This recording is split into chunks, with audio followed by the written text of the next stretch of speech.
Assalamualaikum warahmatullahi wabarakatuh. Kembali lagi bersama saya Danar Fadil dari tim bisniskolamrenang.com. Ya teman-teman, setelah minggu kemarin kita menyelesaikan lantai kerja, sekarang kita dalam proses backcasting.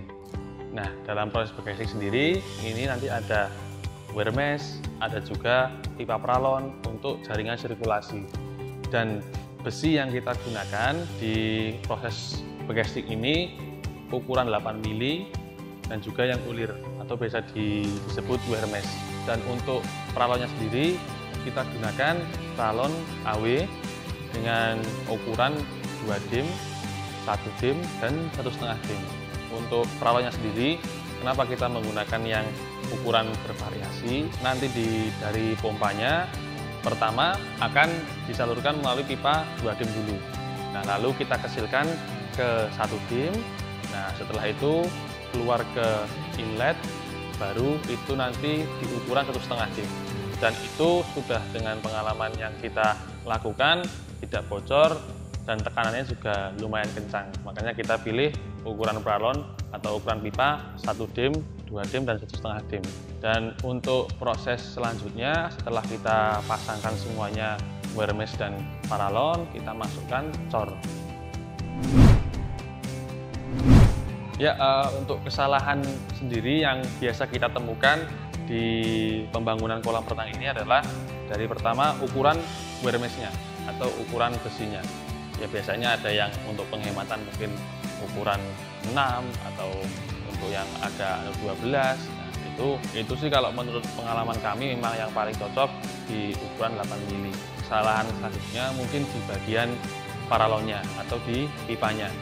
Karena sebagian besar memasangkan pipa itu dari pompa sampai ke inlet itu 2 dim, dan itu akan berakibat tekanannya akan berkurang. Nah, tapi ketika dari pompa kita kecilkan dulu dari 2 dim ke 1 dim, itu otomatis tekanannya sampai di ujung kolam.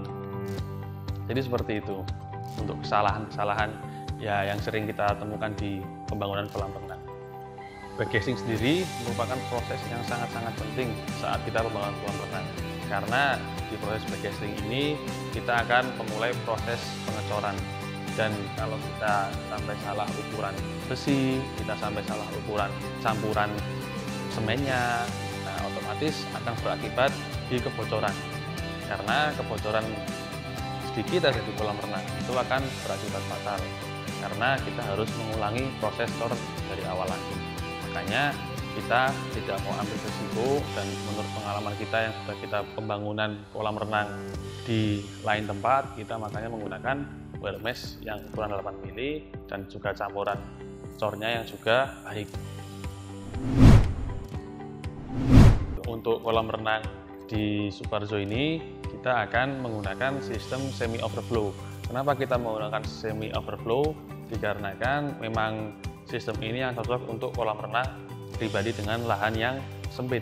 Karena kalau kita menggunakan sistem overflow, otomatis kita harus menampung air tumpahannya. Nah, sedangkan kalau semi overflow ini, nanti tumpahan air akan langsung mengarah ke pembuangan saluran yang ada di luar rumah. Ya, untuk pipa yang kita gunakan sendiri ada pipa 1,5 dim. Untuk pipa yang kita cari yang AW, dan yang kedua ada pipa 1 dim. Ada juga pipa 1 dim. Drat dalam ukuran 1,5.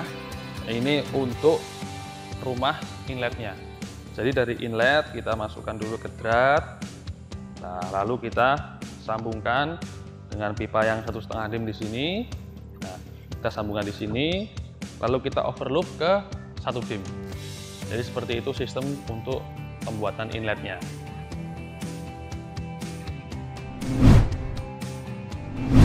Yang kita jumpai itu banyak kesalahan di pembuatan sirkulasi kolamnya untuk bagian inlet maupun main drainnya. Nah, inlet sendiri seharusnya diusahakan setiap sisi kolam itu ada 1 inlet supaya dorongan airnya maksimal. Dan yang kedua, biasanya kesalahan ada di penempatan inletnya. Jadi jangan terlalu tinggi, jangan juga terlalu rendah. Paling rendah 30 cm lah dari level air paling atas. Jadi kita turun 30 cm baru kita kasih inletnya di situ. Dan untuk main drainnya juga kita kasih di bagian yang paling dalam.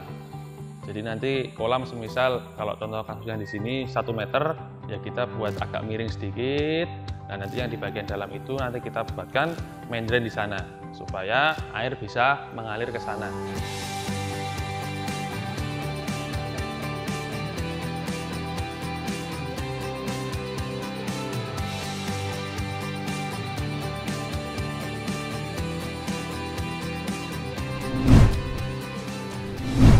Ya, kita sedang dalam proses pengecoran, dan pengecoran sendiri memang berbeda, ada sedikit perbedaan yaitu di pemberian lem keras. Keras di sini berfungsi sebagai waterproofing atau lapisan kedap air sehingga mencegah kebocoran kolam. Dan treatmentnya setelah kita proses store, kita akan buka castingnya, lalu kita akan menunggu 1-2 hari. Nah setelah itu baru kita akan proses water testing atau tes kebocoran.